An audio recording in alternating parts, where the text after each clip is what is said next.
Hey, it's Coach Taylor from SmarterTeamTraining.com. I'm honored to have the man, the myth, the legend, if you want to call it, the Dr. Squat is what I'm told is the big man's nickname here, Dr. Fred Hatfield. We've been going back and forth, and I'm looking at my notes here. So it's been like 3.5 years of emails going back and forth. Both of our schedules have just been, actually, it might even be closer to 4 years for that matter.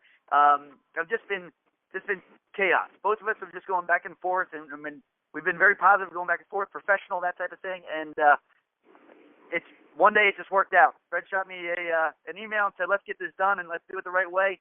And again, I'm going to, for the listeners, be persistent and professional with the people that you're trying to reach out to learn from, to interact with, or just in general to meet. Again, some of these interactions don't happen overnight, and do not get frustrated by that. We all live busy lives. We all have things that we're doing, and hopefully achieving our own greatness in our own right. But the great ones in our field will always find time to make time for those that are willing to help ask the right questions and just be persistent and professional. So, Dr. Fred, man, I appreciate the opportunity here to talk with you. For the listeners, you and I have never met in person. I've never seen you train. I've read articles and books and heard different, video clips and that type of things, from you. So this is going to be obviously an honor on my end, just to learn from you, my man, and hear what you got going on. Very good. I'm glad to be here, Rob. I have some important things to tell your listeners, so I'm glad for the opportunity. Dr. Fred, my man, I got we're going to be able to post your background and give them a description of what you've done, that type of thing in the show, written down for them, and they can read that what you did in 1974 or 1999 or 2015. I don't care what it was, but do me a favor. Tell me, where did your passion come from for this field? I mean, you've been doing it for a long time. You've been involved with many different aspects of it, but I want to know where your passion still comes from for this field. Okay. Well, let me start out right off the bat by telling you what passion is and what passion is not, because this is where I got it all from. Understanding what passion is and trying to hone it and refine it in order for me to exceed the bounds of mere convention. How's that? Passion. It is not commitment to excellence. It is utter disdain for anything less. It is not endless hours of practice. Instead, perfect practice. It's not your ability to cope. Rather, it's the total domination of every situation in life. And it's not setting goals either, because goals too often prescribe performance limits. It's not doing what it takes to win. Instead, it's a burning commitment to do what no one has ever done before or ever will do again. Not need to achieve. Instead, it's doing what it takes to exceed the bounds of mere convention. And it's not force of skill or muscle. Rather, it is the irrepressible, sometimes explosive force of will. Now, if you believe in and practice these things, then for you, winning is neither everything nor the only thing, as the great Vince Lombardi once said. If you believe in and practice these things, then for you, winning has become a foregone conclusion. If along the way you somehow stumble, profit from that experience. But then, vow by the power of Almighty God, it'll never happen again. How you like that, Rob? That's a great answer. I like that you return the question. I like when people do that sometimes. It's cool to see how someone thinks as if there is no box. That's outstanding. Again, you've been doing this for a long time, and I want to ask questions about how you've modified or learned from different successes or areas where we needed to improve. I mean, how has your program design changed throughout your career? Well, I've refined it in little bits and pieces throughout the years, but fundamentally, once I hit upon 2 or 3 of the most important things about training, I rarely changed anything because I had what I knew and what I still know to be the best methods of training.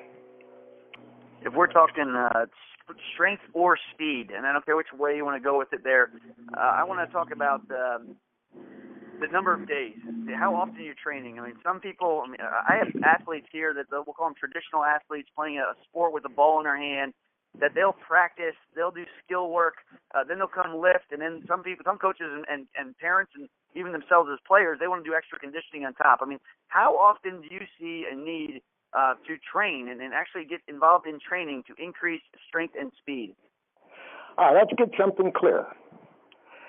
If you have the passion that I just got through talking about, and it's deeply ingrained into your very fiber of your being, then you are never not training. Everything you do, everything, is directed towards achieving all of your various, I hesitate to say goals because I told you I didn't set goals, but I wanted to go beyond anybody else and do what the human body and mind are capable of doing. And I went as hard as I could to achieve that end. And so everything you do, every breath you take, every spoonful of food you put in your mouth, every prayer is directed towards achieving what it is you are able to achieve. So I'm never not in training. If what you're talking about is going to the gym and lifting weights, that's a different story, but that's only a small part of training. Let me explain myself a little bit more clearly. You have 5 senses: sight, touch, smell, taste, and feel. Well, the problem that most lifters have, and I mean most lifters, most athletes in fact, and what keeps them from exercising that deep felt passion to the utmost degree is that they have never learned how to shut off those 5 senses. And they have what's referred to in Eastern cultures as the monkey mind or mind chatter. Their mind is working all the time, thinking about one thing, and before they even finish that thought, their mind is on something else, sometimes 3 or 4 things at once. And you can't do that to yourself. You have to be able to shut off everything. All of those 5 senses have to be turned off, and you go to another place, a dimension that's far removed from these 5 senses, way on the other side of your mind, if you want to call it that. But it's your deeper self, your deeper conscious. The Bible calls it the kingdom of God. That's where you go. And so there are no distractions whatsoever. You can't feel the sweat on your face or the chalk dust in the air. You can't hear the crowd screaming. You can't even see them. You just go down and you come up. And you're in a different place altogether. You're sort of like an out-of-body type of experience because you simply shut off everything that distracts. And there's only one focal point in your mind at all, and that's to go down and come up. That's the only way to achieve the ultimate in your sport. I don't care what sport you're talking about. It's not just powerlifting. It's every sport. You hear about athletes getting into the zone. Well, sometimes they slip into the zone by accident, and they turn in a remarkable performance at whatever sport we're talking about. And people say, well, he was in the zone. See, but I learned how to get into that zone at will, anytime. The moment I put my hand on that bar, I was in the zone. And that's what you have to learn how to do. That's the single most important piece of advice I can give any athlete under any circumstances. If I have the man, the myth, the legend, the Dr. Squat himself, one question that I think is getting crushed all over the place is how deep should we be squatting? I mean, how deep is too deep kind of concept? My question to you is, do you do assessments to determine appropriate depths? Or, I mean, walk me through that kind of conversation as far as when people ask you, how deep should they be going?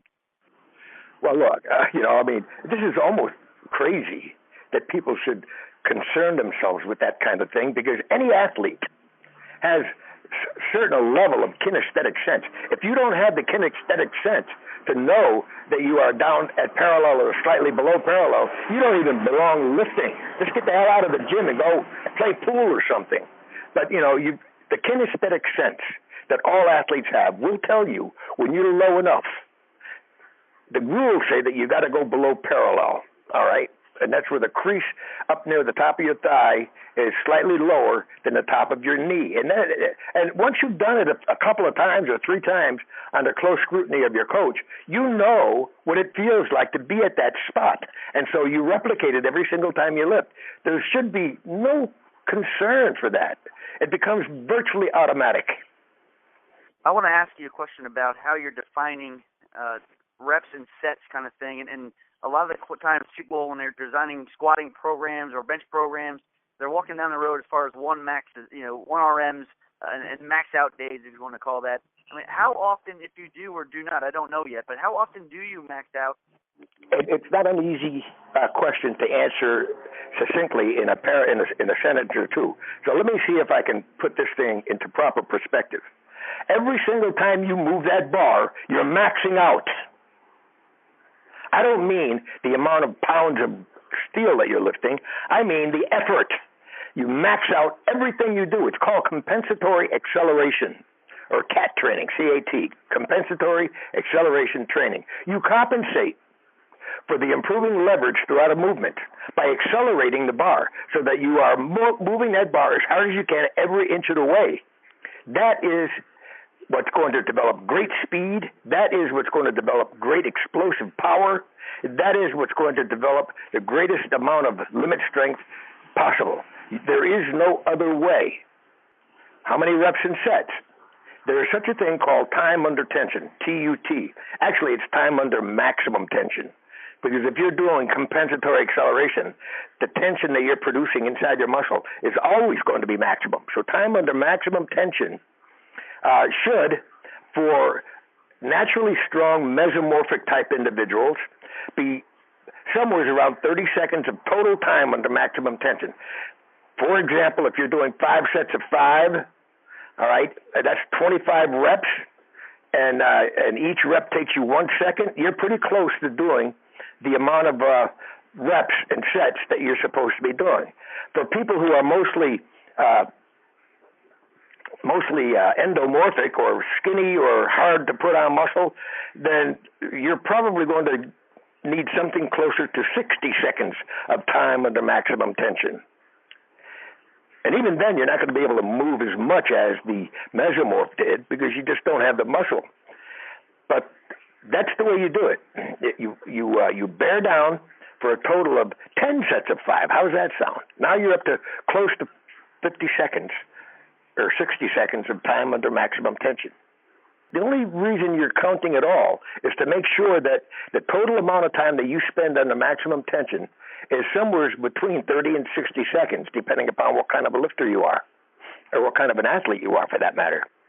So in my case, 5 sets of 5 was pretty good for me because I'm a mesomorph. You know, in the jungle, there are such things as cheetahs. They can run up to 90 miles an hour, but only for 5 seconds at a time. You know, if the gazelle is quick and agile, he can keep his top speed up for a long period of time. He's not as fast as that cheetah, but if he's smart, he can outrun the cheetah in the long run. You follow what I'm saying? The cheetah's just going to have to lay down after 5 seconds and pant hard for a few minutes and get his wind back before he ever gets to eat.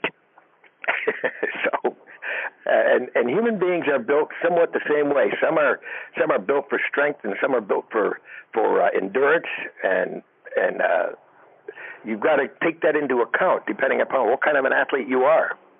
And there's an easy test for this, by the way.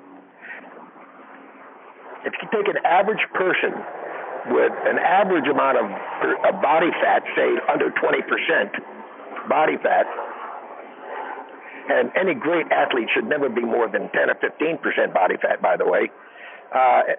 See how high you can vertical jump. There are ways of measuring. Just look it up on Google or something like that.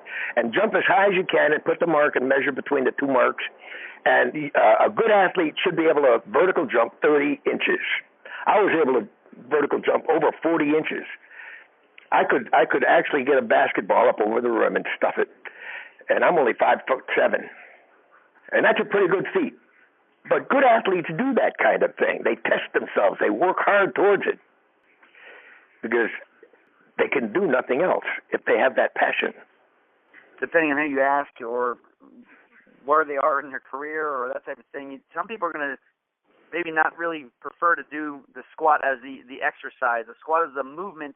We might find some other ways to get around it. But can we offer some guidelines here about how we can avoid potentially some injuries in the low back, the hips, the knees?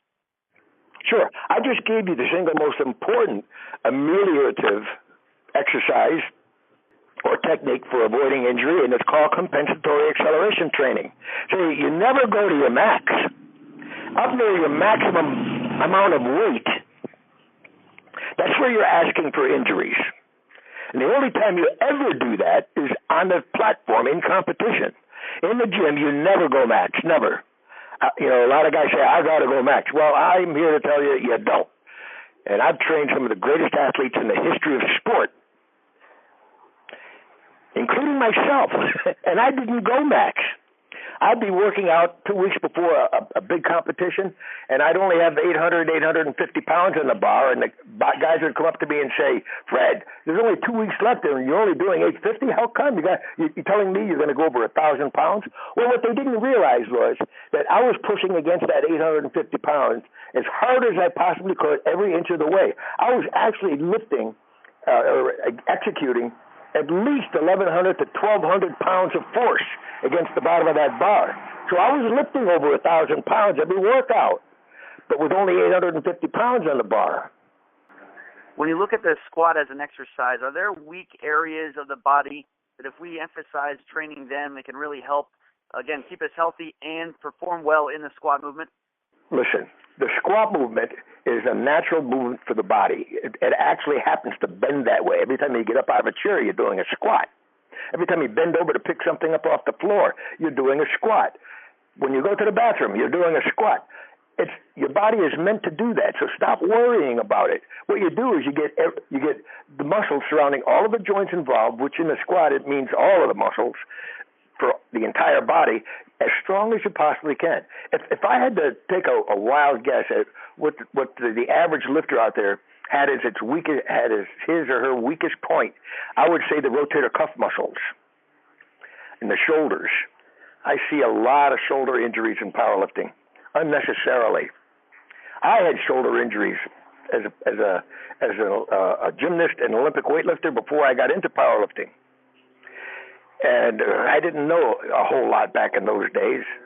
I had the passion, but I had also a lot of bravado.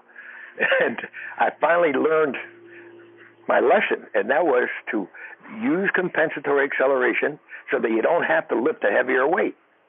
And you can put all the force that you're able to against the bottom of that bar with somewhere around 80 to 90% of your max. You don't have to go 100% max, and you never should. When I was training Sid Fernandez, the great left-hander pitcher for the New York Mets some years back, he wanted to come out and show me how close he could get to a 100-mile-an-hour fastball. And I said, no.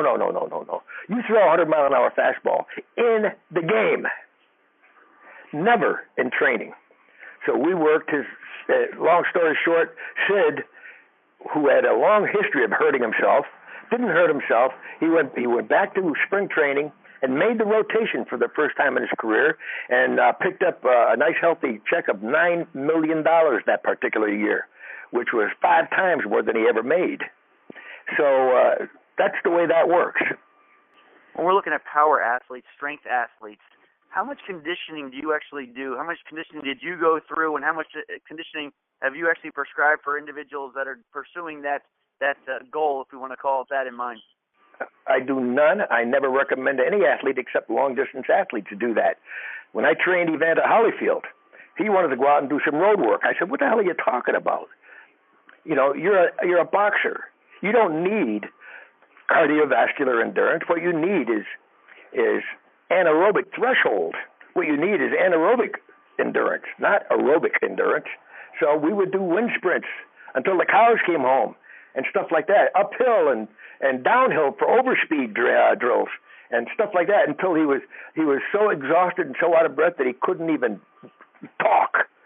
That's what I'm talking about. That the long, slow distance running would have ruined him as a great boxer. And in fact, it had been ruining him until I got a hold of him. Talking to a guy that obviously has a history in in the squat exercise and a long time in the iron game here. We don't use a lot of waist belts, wrist wraps, knee wraps, those types of things. I mean, do you have trainees use, knee wraps or back belt straps? And if you do, why? And if you don't, why? Okay. Weightlifting belts and knee wraps and all of the other supportive gear, they have their place in the sport on the platform, not in training.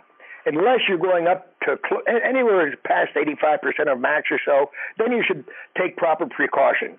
But, that's going to be very few and far between. Probably only for the last 3 weeks prior to competition are you going to be going that heavy anyway. So do without the knee wraps and the belts for as long as possible to allow all of the muscles of your core get stronger, the low back muscles, the abdominal muscles, and so forth. And, and also muscles spanning your knee joint. They need the exercise by putting the not just the muscles, but the ligaments and tendons surrounding your knee need the exercise. They become thicker and more higher tensile strength when you allow them to absorb stress. You take the stress away by wrapping your knees, you're actually making yourself weaker and more susceptible to injury. Don't do that to yourself. So stay away from that stuff. Unless you've got a competition coming up and you're going very heavy, and in competition, of course, you got to wear it. You don't want to hurt yourself. I want to talk about the concept of this refueling recovery process. And a lot of people point their finger right to the nutrition supplementation. If you want to add sleep and hydration in there. I mean, walk me through how much you emphasized early in your career the importance of nutrition. When we started this conversation, you were talking about even the food you put in your mouth. You were always training. Every part of that is training. Walk me through a little bit about how important nutrition, hydration, supplementation, and sleep are. Bodybuilding represents a different case in point. So I'll get through that real quick here by telling you this: 1, 2, 3 is the ratio of fats, protein, and carbohydrates that a bodybuilder will use. They'll eat 6 meals a day, 7 meals a day sometimes, every 2 hours. And the proportions of fats, proteins, and carbohydrates are in a ratio of 1 to 2 to 3. And that's how they do it, and that's how they've been doing it for many, many years. Athletes, on the other hand, anaerobic athletes, need a little bit more protein than the aerobic athletes because they're trying to put muscle on. But even the aerobic athletes will need calories, and so I recommend that the calories come from fat as well as carbohydrates. Your protein intake is going to remain somewhat stable at roughly 1/3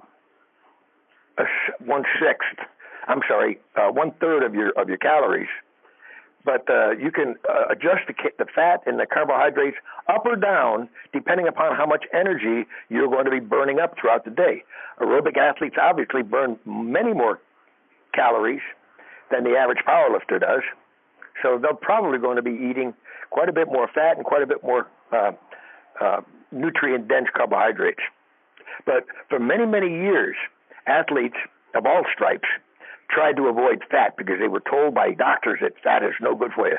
Well, that was poppycock then, it's poppycock now, and all kinds of new research indicates that you need fat in your diet, so don't be afraid of fat. But so the bottom line is every athlete has his own tastes in what kind of food to eat, but the macronutrients are going to remain relatively constant over all the sports. 1, 2, 3 for bodybuilders, and maybe 2, 2, 3 for power athletes, and 3, 2, 3 for aerobic athletes. One, what we call it, self-serving question I have for you here, and it was one that I wanted, and I did a pretty good job, I think, of getting some different information from other people to find out what they wanted to hear. One that I wanted to know about, for a guy that does the squat, I mean, again, the doctor squat is a nickname and that type of thing. I want to know if do you guys do front squats? Do you guys do split squats? I mean, did you guys do other variations, or are you guys only back squats? Before I was a powerlifter, first of all, I antedate the sport of powerlifting. I was an athlete long before powerlifting ever came around. I was a bodybuilder, an Olympic weightlifter, and I was a gymnast. But I also played soccer and track and field. I was an all-around athlete, and I competed in all of those sports at a fairly high level, actually, I might say. But I found my niche when powerlifting came along in the mid-'60s. And so I had a strong background of various types of squats. You know, there are over a dozen different variations to squatting. Front squats, you know, side squats, twisting squats, and so forth. All of them have their place in an athlete's repertoire, in a powerlifter's repertoire as well, but only in the off-season where you're shoring up weaknesses and things like that. But when the season draws nigh, then you have to forget about what weaknesses you have remaining and work on your strengths. Because when you go into the competition, it's the strengths that you're going to rely upon, not your weaknesses. So yeah, I had a strong background in all the various lifts, the squat forms, but mainly in the off season. Other athletes do them all the time. My favorite for down linemen in football are the twisting squats, where you go into a lunge type movement, but then when you come out of it, you twist away from your front leg so that you stand up sideways. Because that torquing movement inside your knees is what's going to help you develop a greater amount of injury proofing when you actually have to do that movement out on a field. Dr. Squat, my man, I know you've been doing this for a long time. Are there any words of inspiration, motivation, a message, a sounding board that they could hear from you as far as maybe the young individuals in our field that are looking for a little bit of, a direction to head, and then also for some of the guys that have been in, and ladies that are in our field that just need a little bit of an extra bump to get from where they are now to achieve their own greatness? All right. You know, I'm not naive about any of this stuff. You know, I know that not everybody is going to be an elite athlete, and all they really want to do is have some fun and stay fit at the same time, and I understand that. And there's nothing wrong with that. Don't get me wrong. You don't have to have the passion of the high priest. I was a priest to what I did. I lived that life, but not everybody is going to do that. They just want to have some fun and stay fit, and that's a beautiful thing. So here's my advice. You ready for this? You're bod. You tinker with it. That's what you do. That's who you are. If you're a competitive athlete, a bodybuilder, or just plain crazy about working out, you spend every waking moment visualizing its exterior as it will become and pondering over its interior, either hoping it'll stay the way it used to be or that what you're doing to its exterior isn't a negative influence upon it. Your body is wondrous, generous, and dangerous all at once. It is the link between life and death, wealth and poverty, and misery and happiness. It can be a source of pride or disgust. It provides the seed of life itself and the causes for its decay. Learn to dance with your body. You must learn to follow, not lead. You must learn to go with the natural rhythmicity of your biochemical self, following its lead in all that you do to it. Force nothing. Amplify rather than initiate. Your body is inclined to go where you never dreamed possible, if only you'll let it do so. Now, 1,000 years from now, man may know enough about his body to laugh at these admonitions, but not today. Well, Dr. Fred, I know you're a busy guy, and I know, again, for the listeners, we've been going back and forth for a bunch of days here, for a bunch of years, I should say, sorry, and then as we get closer and closer to the episode here, Dr. Hatfield has been awesome at getting back in touch with me. We even actually bumped up the interview here about an hour and a half, just out of nowhere, because both of our schedules just were open, and I'll tell you what, I've heard very, very many positive things about you, Fred, and I'm looking forward to hopefully meeting you one day here in person, shaking your hand, coming down, seeing you train. If you're in the Baltimore area, I would love to get a chance to meet you. I don't care if you're flying in, I'll pick you up at the airport, my man. Well, that'll be my pleasure. Rob, thank you very much for the opportunity. Hey, Doc, if anybody had any questions about what we were talking about, how can they go about finding out more information about you or reaching out to you? All right. I happen to own or be half owner in an institution of higher learning. It's a degree program. It's called ISSA, International Sports Sciences Association. You can go there and have a look around at www.issaonline.edu. Or you can go to my personal page and look at some of my articles and read a little bit about me and even watch a half-hour video on training at drsquat.com. Well, Dr. Squat, man, I appreciate the opportunity here to meet you. I know I've been following what you got going on LinkedIn and some of the other, the website, et cetera. So to have you on the phone here, man, is a true privilege and an honor on my end. And hopefully this is a launching pad for us to do many more things down the road. I'll be glad to, Rob. Again, appreciate the opportunity.